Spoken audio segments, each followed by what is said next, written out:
கர்த்தருக்கே சோத்திரம். இந்த சேனலை தினமும் பார்ப்பதன் மூலம் ஒரு வருடத்தில் பைபிளை படித்து முடிக்கலாம். இப்போது டியூன் ஸ்பாட்டிஃபை, அமேசான் மியூசிக் மற்றும் யூடியூப் மியூசிக் ஆகியவற்றில் நமது பைபிள் 365 சேனல் கிடைக்கிறது. ஃபாலோ பண்ணுங்க. ஆதியாகமம் அதிகாரம் 35. தேவன் யாக்கோபை நோக்கி, நீ எழுந்து பெத்தேலுக்கு போய் அங்கே குடியிருந்து நீ உன் சகோதரனாகிய ஏசாவின் முகத்திற்கு விலகி ஓடிப்போகிறபோது உனக்கு தரிசனமான தேவனுக்கு அங்கே ஒரு பலிபீடத்தை உண்டாக்கு என்றார். அப்பொழுது யாக்கோபு தன் வீட்டாரையும் தன்னோட கூட இருந்த மற்ற அனைவரையும் நோக்கி, உங்களிடத்தில் இருக்கிற அந்நிய தெய்வங்களை விலக்கி போட்டு உங்களை சுத்தம் பண்ணிக்கொண்டு உங்கள் வஸ்திரங்களை மாற்றுங்கள். நாம் எழுந்து பெத்தேலுக்கு போவோம் வாருங்கள். எனக்கு ஆபத்து நேரிட்ட நாளில் என் விண்ணப்பத்துக்கு உத்தரவு அருளிச் செய்து நான் நடந்த வழியிலே என்னோட கூட இருந்த தேவனுக்கு அங்கே ஒரு பலிபீடத்தை உண்டாக்குவேன் என்றான். அப்பொழுது அவர்கள் தங்கள் கையில் இருந்த எல்லா அந்நிய தெய்வங்களையும் தங்கள் காதணிகளையும் யாக்கோபிடத்தில் கொடுத்தார்கள். யாக்கோபு அவைகளை சீகேம் ஊர் அருகே இருந்த ஒரு கர்வாலி மரத்தின் கீழே புதைத்து போட்டான். பின்பு பிரயாணம் புறப்பட்டார்கள். அவர்களை சுற்றிலும் இருந்த பட்டணத்தாருக்கு தேவனாலே பயங்கரம் உண்டானதினால் அவர்கள் யாக்கோபின் குமாரரை பின்தொடராதிருந்தார்கள். யாக்கோபும் அவனோட கூட இருந்த எல்லா ஜனங்களும் கானான் தேசத்திலுள்ள பெத்தேல் என்னும் லூசுக்கு வந்தார்கள். அங்கே அவன் ஒரு பலிபீடத்தை கட்டி தன் சகோதரனுடைய முகத்துக்கு தப்பி ஓடின போது அங்கே தனக்கு தேவன் தரிசனமானபடியால் அந்த ஸ்தலத்திற்கு ஏல் பெத்தேல் என்று பெயரிட்டான். ரெபேக்காளின் தாதியாகிய தெபேரால் மரித்து பெத்தேலுக்கு சமீபமாயிருந்த ஒரு கர்வாலி மரத்தின் கீழ் அடக்கம் பண்ணப்பட்டால் அதற்கு அல்லான் பாகூத் என்னும் பெயர் உண்டாயிற்று.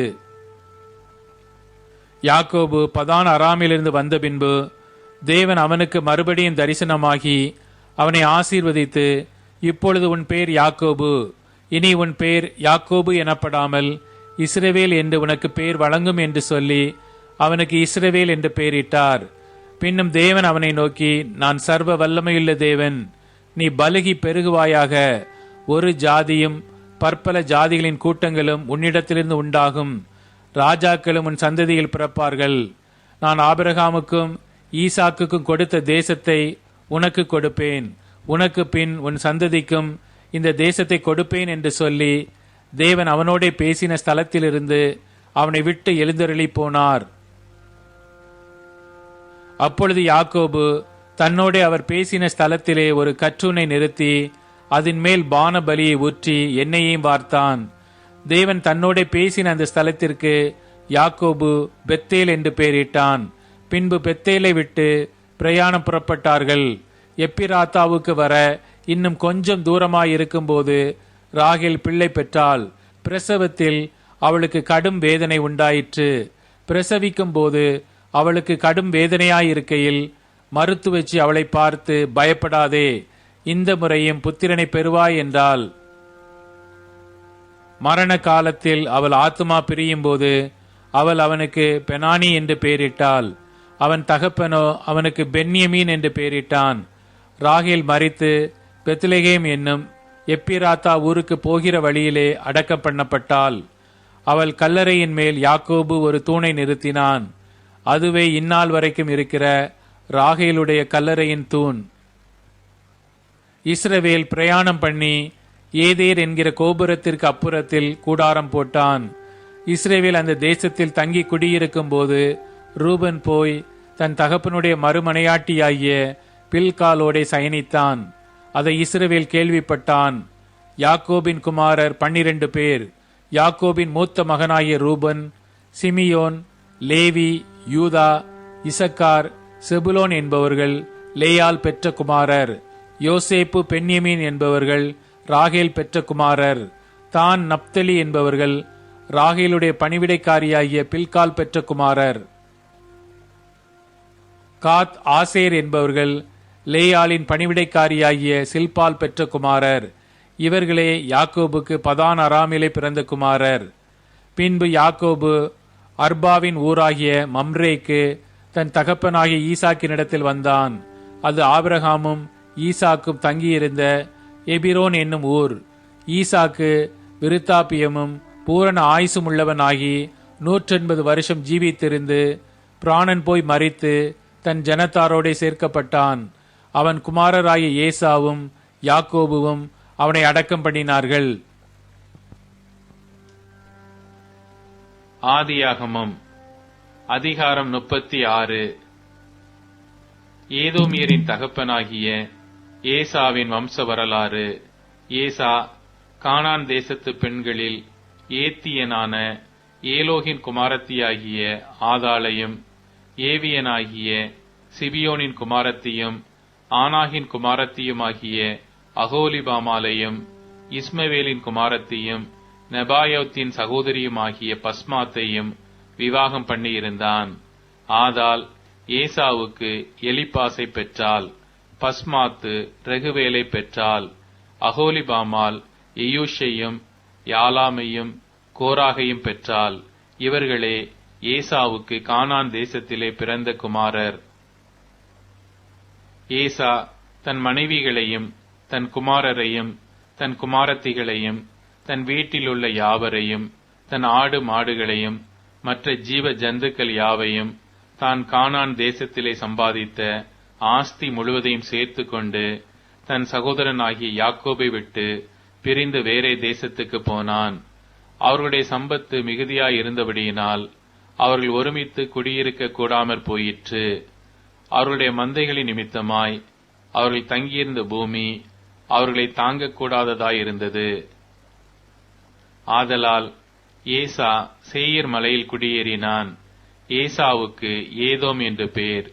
சேயீர் மலையிலே இருக்கிற ஏதோமியருடைய தகப்பனாகிய ஏசாவின் சந்ததிகளும் ஏசாவின் குமாரருடைய நாமங்களுமாவன.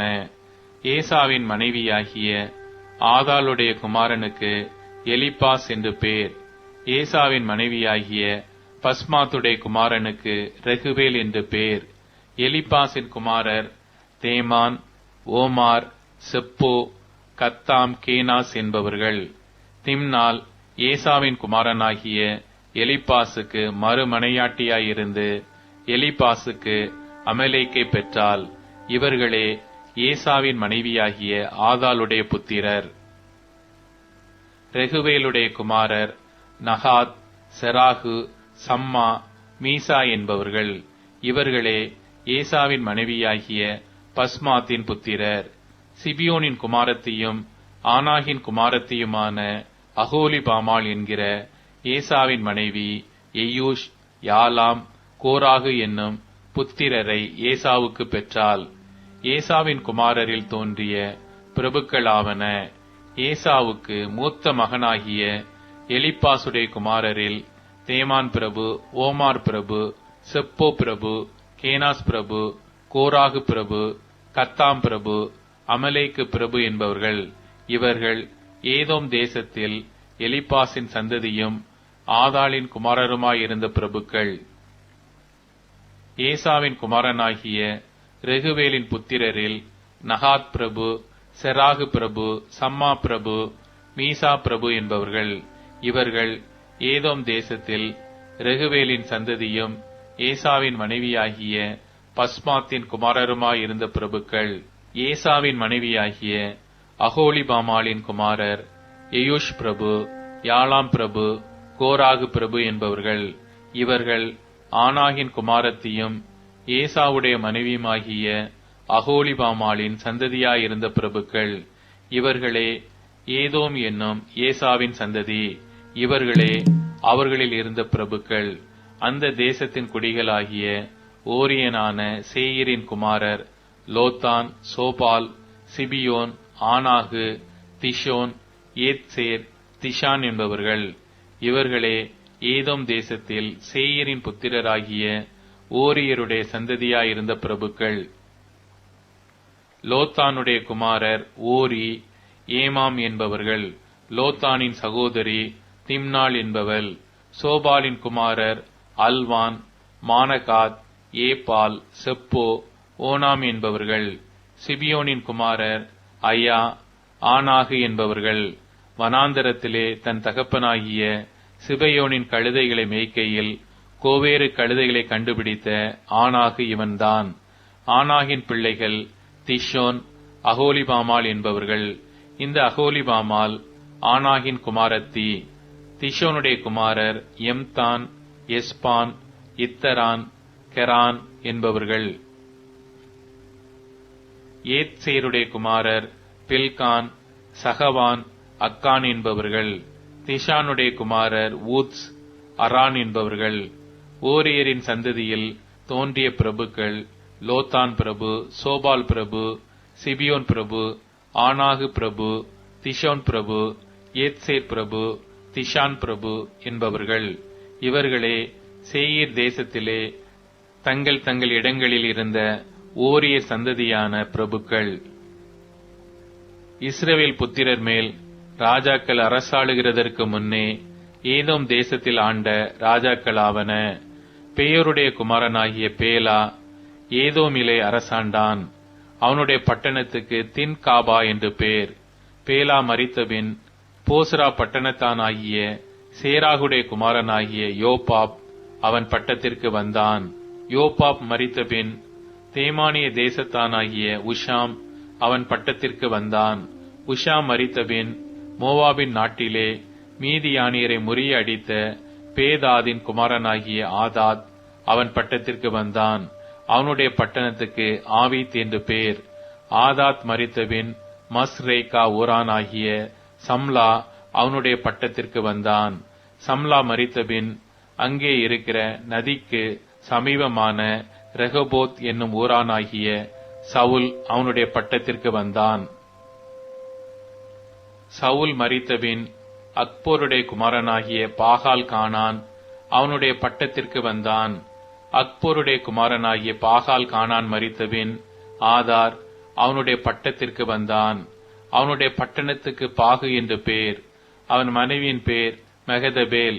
அவன் மத்ரேத்துடைய குமாரத்தையும் மேசகாவின் குமாரத்தையுமாயிருந்தால் தங்கள் பற்பல வம்சங்களின்படியேயும் வாசஸ்தலங்களின்படியேயும் நாமதேயங்களின்படியேயும் ஏசாவின் சந்ததியில் தோன்றிய பிரபுக்களுடைய நாமங்களாவன: திம்னா பிரபு, அல்வா பிரபு, ஏதேத் பிரபு, அகோலிபாமா பிரபு, ஏலா பிரபு, பினோன் பிரபு, கேனாஸ் பிரபு, தேமான் பிரபு, மிப்சார் பிரபு, மக்தியேல் பிரபு, ஈராம் பிரபு.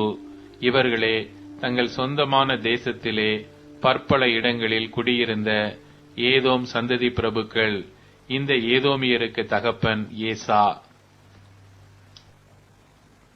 மார்க்கு அதிகாரம் 7.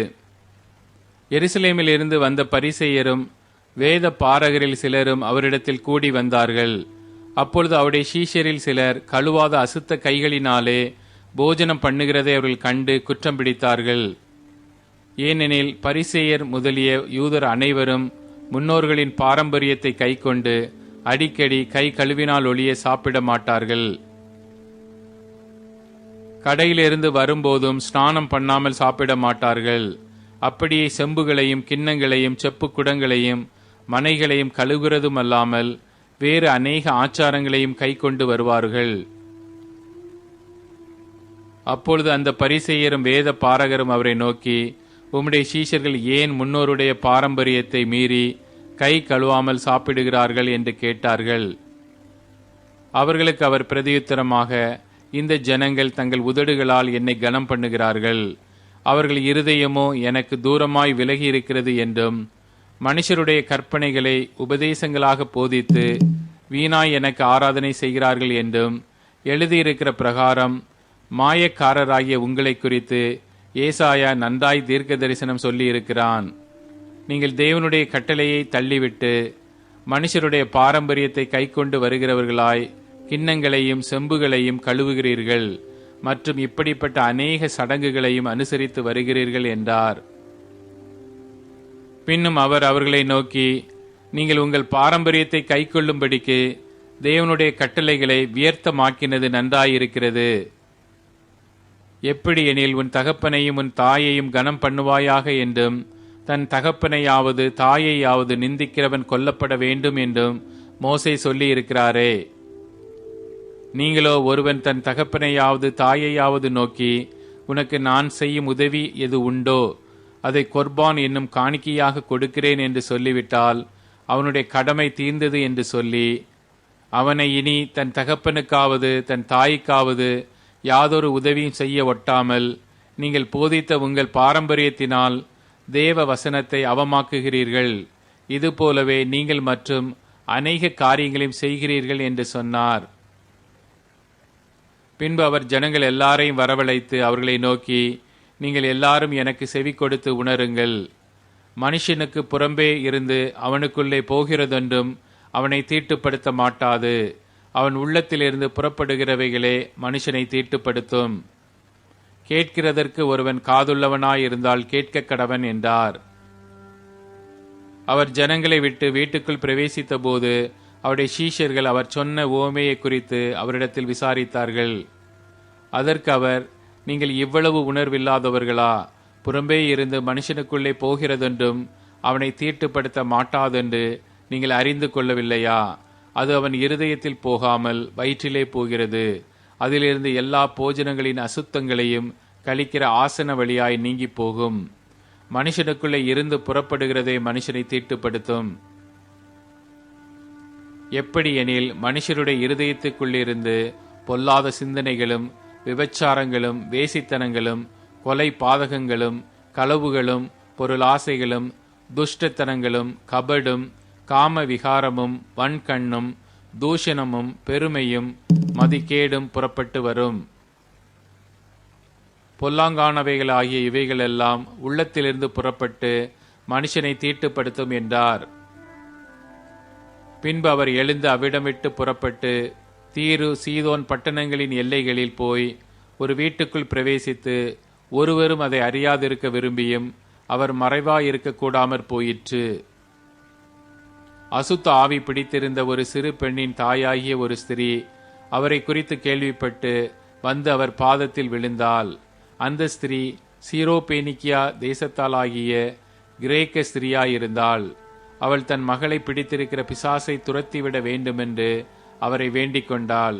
இயேசு அவளை நோக்கி, முந்தி பிள்ளைகள் திருப்தி அடையட்டும், பிள்ளைகளின் அப்பத்தை எடுத்து நாய்க்குட்டிகளுக்கு போடுகிறது நல்லதல்ல என்றார். அதற்கு அவள், மெய்தான் ஆண்டவரே, ஆகிலும் மேஜையின் கீழ் இருக்கும் நாய்க்குட்டிகள் பிள்ளைகள் சிந்துகிற துணிக்கைகளை தின்னுமே என்றாள். அப்பொழுது அவர், நீ சொன்ன அந்த வார்த்தையின் நிமித்தம் போகலாம், பிசாசு உன் மகளை விட்டு நீங்கி போயிற்று என்றார். அவள் தன் வீட்டுக்கு வந்தபோது பிசாசு போய்விட்டதையும் தன் மகள் கட்டிலில் படுத்திருக்கிறதையும் கண்டாள்.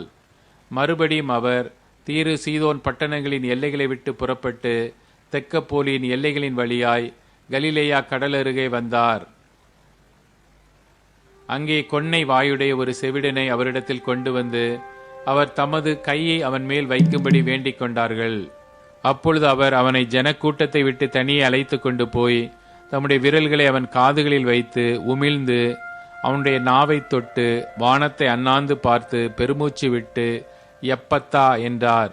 அதற்கு திறக்கப்படுவாயாக என்று அர்த்தமாம். உடனே அவனுடைய செவிகள் திறக்கப்பட்டு அவனுடைய நாவின் கட்டும் அவிழ்ந்து அவன் செவ்வையாய் பேசினான். அதை ஒருவருக்கும் சொல்ல வேண்டாமென்று அவர்களுக்கு கட்டளையிட்டார். ஆகிலும் எவ்வளவு அதிகமாய் அவர்களுக்கு கட்டளையிட்டாரோ அவ்வளவு அதிகமாய் அவர்கள் அதை பிரசித்தம் பண்ணி எல்லாவற்றையும் நன்றாய் செய்தார். செவிடர் கேட்கவும் ஊமையர் பேசவும் பண்ணுகிறார் என்று சொல்லி மென்மேலும் ஆச்சரியப்பட்டார்கள். மார்க்கு அதிகாரம் 8. அந்த நாட்களிலே திரளான ஜனங்கள் கூடி வந்திருக்கையில் அவர்கள் சாப்பிடுகிறதற்கு ஒன்றுமில்லாத போது இயேசு தம்முடைய சீஷரை அழைத்து, ஜனங்களுக்காக பரிதபிக்கிறேன், இவர்கள் இப்பொழுது என்னிடத்தில் தங்கியிருந்த 3 நாளாய் சாப்பிட ஒன்றுமில்லாது இருக்கிறார்கள்.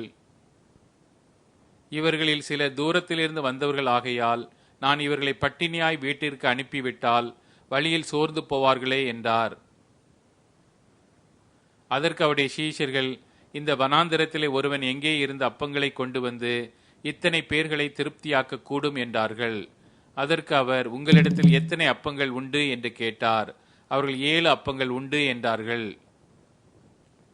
அப்பொழுது அவர் ஜனங்களை தரையிலே பந்தியிருக்க கட்டளையிட்டு அந்த 7 அப்பங்களையும் எடுத்து ஸ்தோத்திரம் பண்ணி பிட்டு அவர்களுக்கு பரிமாறும்படி சீஷர்களிடத்தில் கொடுத்தார். அவர்கள் ஜனங்களுக்கு பரிமாறினார்கள். சில சிறு மீன்களும் அவர்களிடத்தில் இருந்தது. அவர் அவைகளையும் ஆசீர்வதித்து அவர்களுக்கு பரிமாறும்படி சொன்னார். அவர்கள் சாப்பிட்டு திருப்தி அடைந்தார்கள். மீதியான துணிக்கைகளை 7 கூடை நிறைய எடுத்தார்கள். சாப்பிட்டவர்கள் ஏறக்குறைய 4000 பேராயிருந்தார்கள். பின்பு அவர் அவர்களை அனுப்பிவிட்டார். உடனே அவர் தம்முடைய சீஷரோடே கூட படவில் ஏறி தல்மனூத்தாவின் எல்லைகளில் வந்தார். அப்பொழுது பரிசேயர் வந்து அவரோடே தர்க்கிக்கத் தொடங்கி அவரை சோதிக்கும்படி வானத்திலிருந்து ஒரு அடையாளத்தை காண்பிக்க வேண்டும் என்று கேட்டார்கள். அவர் தம்முடைய ஆவியில் பெருமூச்சு விட்டு, இந்த சந்ததியார் அடையாளம் தேடுகிறதென்ன?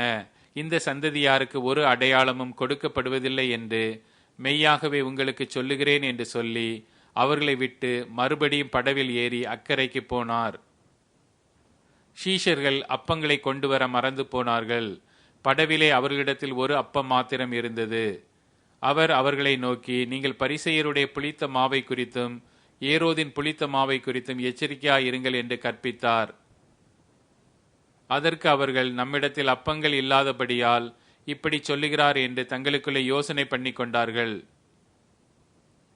இயேசு அதை அறிந்து அவர்களை நோக்கி, உங்களிடத்தில் அப்பங்கள் இல்லாதபடியினால் நீங்கள் யோசனை பண்ணுகிறதென்ன?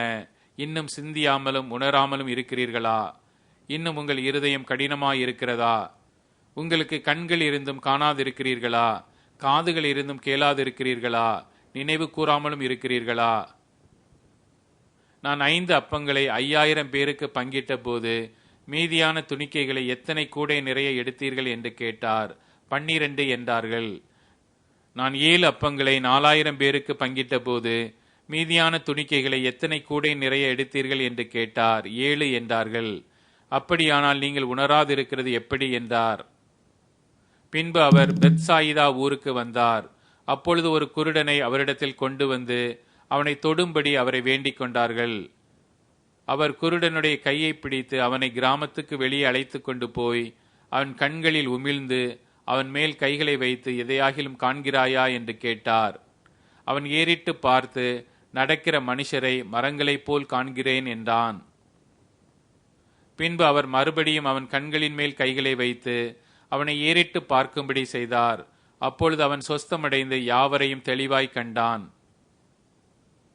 பின்பு அவர் அவனை நோக்கி, நீ கிராமத்தில் பிரவேசியாமலும் கிராமத்தில் இதை ஒருவருக்கும் சொல்லாமலும் இரு என்று சொல்லி அவனை வீட்டிற்கு அனுப்பிவிட்டார்.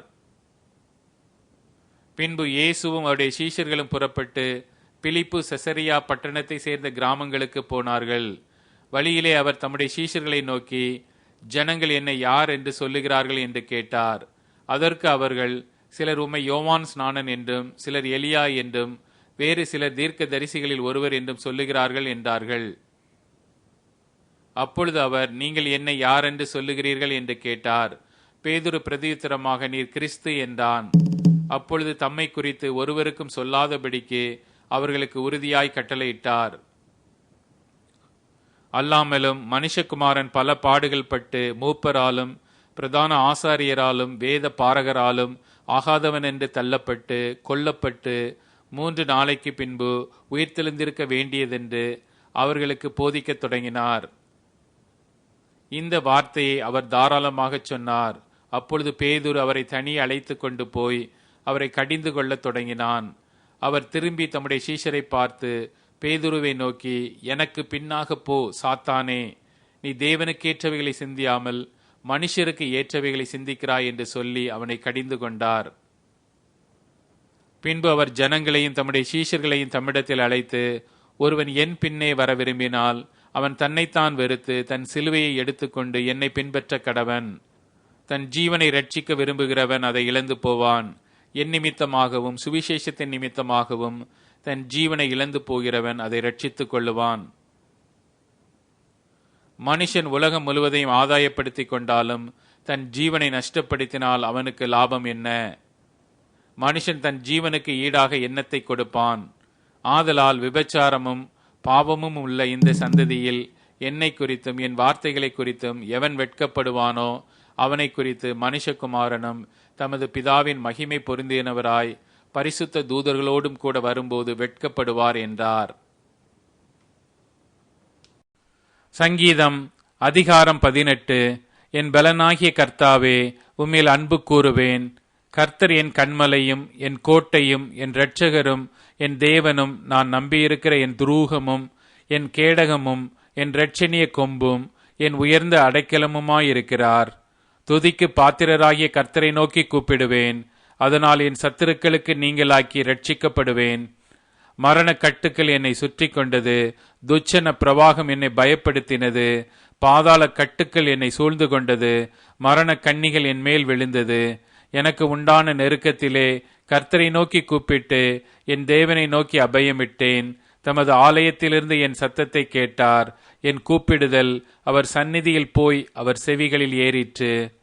அப்பொழுது பூமி அசைந்து அதிர்ந்தது. அவர் கோபம் கொண்டபடியால் பர்வதங்களின் அஸ்திபாரங்கள் குலுங்கி அசைந்தது. அவர் நாசியிலிருந்து புகை எழும்பிற்று. அவர் வாயிலிருந்து பட்சிக்கிற அக்கினி புறப்பட்டது. அதனால் தழல் மூண்டது. வானங்களை தாழ்த்தி இறங்கினார். அவர் பாதங்களின் கீழ் காரிருள் இருந்தது. கேருபின் மேல் ஏறி வேகமாய்ச் சென்றார். காற்றின் செட்டைகளைக் கொண்டு பறந்தார். இருளை தமக்கு மறைவிடமாக்கினார். கரும் புனல்களையும் ஆகாயத்து கார் மேகங்களையும் தம்மை சூழ கூடாரமாக்கினார். அவருடைய சந்நிதி பிரகாசத்தினால் அவருடைய மேகங்கள் பறந்து விலகிற்று. கல்மலையும் நெருப்பு தழலும் விழுந்தது. கர்த்தர் வானங்களிலே குமுறினார். உன்னதமானவர் தமது சத்தத்தை தொனிக்க பண்ணினார். கல்மலையும் நெருப்பு தழலும் விழுந்தது. தம்முடைய அம்புகளை எய்து அவர்களை சிதறடித்தார். மின்னல்களை பிரயோகித்து அவர்களை கலங்க பண்ணினார். அப்பொழுது கர்த்தாவே, உம்முடைய கண்டிதத்தினாலும் உம்முடைய நாசியின் சுவாச காற்றினாலும் தண்ணீர்களின் மதகுகள் திறவுண்டு பூதலத்தின் அஸ்திபாரங்கள் காணப்பட்டது. உயரத்திலிருந்து அவர் கை நீட்டி என்னை பிடித்து ஜல பிரவாகத்தில் இருக்கிற என்னை தூக்கி விட்டார். என்னிலும் அதிக பலவான்களாயிருந்த என் பலத்த சத்துருவுக்கும் என்னை பகைக்கிறவர்களுக்கும் என்னை விடுவித்தார். என் ஆபத்து நாளில் எனக்கு எதிரிட்டு வந்தார்கள். கர்த்தர் எனக்கு ஆதரவாயிருந்தார். அவர் விசாலமான இடத்திலே என்னை கொண்டு வந்து என் மேல் பிரியமாயிருந்தபடியால் என்னை தப்புவித்தார். கர்த்தர் என் நீதிக்கு தக்கதாக எனக்கு பதிலளித்தார். என் கைகளின் சுத்தத்திற்கு தக்கதாக எனக்கு சரி கட்டினார். கர்த்தருடைய வழிகளை கைக்கொண்டு வந்தேன். நான் என் தேவனுக்கு துரோகம் பண்ணினதில்லை. அவருடைய நியாயங்களை எல்லாம் எனக்கு முன்பாக நிறுத்தினேன். அவருடைய பிரமாணங்களை நான் தள்ளி போடவில்லை. அவர் முன்பாக நான் மன உண்மையாயிருந்து என் துர்க்குணத்துக்கு என்னை விலக்கி காத்து கொண்டேன். ஆகையால் கர்த்தர் என் நீதிக்கும் தம்முடைய கண்களுக்கு முன்னிருக்கிற என் கைகளின் சுத்தத்திற்கும் தக்கதாக எனக்கு பலன் அளித்தார். தயவுள்ளவனுக்கு நீர் தயவுள்ளவராகவும், உத்தமனுக்கு நீர் உத்தமராகவும், புனிதனுக்கு நீர் புனிதராகவும், மாறுபாடு உள்ளவனுக்கு நீர் மாறுபடுகிறவராகவும் தோன்றுவீர். தேவரீர் சிறுமைப்பட்ட ஜனத்தை ரட்சிப்பீர். மேட்டிமையான கண்களை தாழ்த்துவீர். தேவரீர் என் விளக்கை ஏற்றுவீர். என் தேவனாகிய கர்த்தர் என் இருளை வெளிச்சமாக்குவார். உம்மாலே நான் ஒரு சேனைக்குள் பாய்ந்து போவேன். என் தேவனாலே ஒரு மதிலை தாண்டுவேன். தேவனுடைய வழி உத்தமமானது. கர்த்தருடைய வசனம் புடமிடப்பட்டது. தம்மை நம்புகிற அனைவருக்கும் அவர் கேடகமாயிருக்கிறார். கர்த்தரே அல்லாமல் தேவன் யார்? நம்முடைய தேவனை அன்றி கண்மலையும் யார்? என்னை பலத்தால் இடைக்கட்டி என் வழியை செவ்வைப்படுத்துகிறவர் தேவனே. அவர் என் கால்களை மான்களுடைய கால்களைப் போலாக்கி என்னுடைய உயர்தலங்களில் என்னை நிறுத்துகிறார். வெண்கல வில்லும் என் புயங்களால் வளையும்படி என் கைகளை யுத்தத்திற்கு பழக்குவிக்கிறார். உம்முடைய இரட்சிப்பின் கேடகத்தையும் எனக்கு தந்தீர். உம்முடைய வலது கரம் என்னை தாங்குகிறது. உம்முடைய காருண்யம் என்னை பெரியவனாக்கும். என் கால்கள் வலுவாதபடிக்கு நான் நடக்கிற வழியை அகலமாக்கினீர். என் சத்துருக்களை பின்தொடர்ந்து அவர்களை பிடிப்பேன். அவர்களை நிர்மூலமாக்கும் வரை திரும்பேன். அவர்கள் எழுந்திருக்க மாட்டாதபடிக்கு என் பாதங்களின் கீழ் விழத்தக்கதாக அவர்களை வெட்டினேன். யுத்தத்திற்கு நீர் என்னை பலத்தால் இடைக்கட்டி என் மேல் எழும்பினவர்களை என் கீழ் மடங்க பண்ணினீர். நான் என் பகைஞரை சங்ககரிக்கும்படியாக என் சத்துருக்களின் பிடரியை எனக்கு ஒப்புக் கொடுத்தீர். அவர்கள் கூப்பிடுகிறார்கள், அவர்களை ரட்சிப்பார் ஒருவரும் இல்லை. கர்த்தரை நோக்கி கூப்பிடுகிறார்கள், அவர்களுக்கு அவர் உத்தரவு கொடுக்கிறதில்லை. நான் அவர்களை காற்று முகத்திலே பறக்கிற தூளாக இடித்து தெருக்களிலுள்ள சேற்றைப் போல் அவர்களை எரிந்து போடுகிறேன். ஜனங்களின் சண்டைகளுக்கு நீர் என்னை தப்புவித்து ஜாதிகளுக்கு என்னை தலைவனாக்குகிறீர். நான் அறியாத ஜனங்கள் என்னை சேவிக்கிறார்கள். அவர்கள் என் சத்தத்தை கேட்டவுடனே எனக்கு கீழ்ப்படுகிறார்கள். அந்நியரும் எனக்கு இச்சகம் பேசி அடங்குகிறார்கள். அந்நியர் முனை விழுந்து போய் தங்கள் அரண்களிலிருந்து தத்தளிப்பாய் புறப்படுகிறார்கள். கர்த்தர் ஜீவனுள்ளவர், என் கண்மலையானவர் துதிக்கப்படுவாராக. என் இரட்சிப்பின் தேவன் உயர்ந்திருப்பாராக. அவர் எனக்காக பழிக்கு பழி வாங்கி ஜனங்களை எனக்கு கீழ்ப்படுத்துகிற தேவனானவர். அவரே என் சத்துருக்களுக்கு என்னை விலக்கி விடுவிக்கிறவர். எனக்கு விரோதமாய் எழும்புகிறவர்கள் மேல் என்னை நீர் உயர்த்தி கொடுமையான மனுஷனுக்கு என்னை தப்புவிக்கிறீர். இது நிமித்தம் கர்த்தாவே, ஜாதிகளுக்குள்ளே உம்மை துதித்து உம்முடைய நாமத்திற்கு சங்கீதம் பாடுவேன். தாம் ஏற்படுத்தின ராஜாவுக்கு மகத்தான இரட்சிப்பை அளித்து தாம் அபிஷேகம் பண்ணின தாவீதுக்கும் அவன் சந்ததிக்கும் சதா காலமும் கிருபை செய்கிறார்.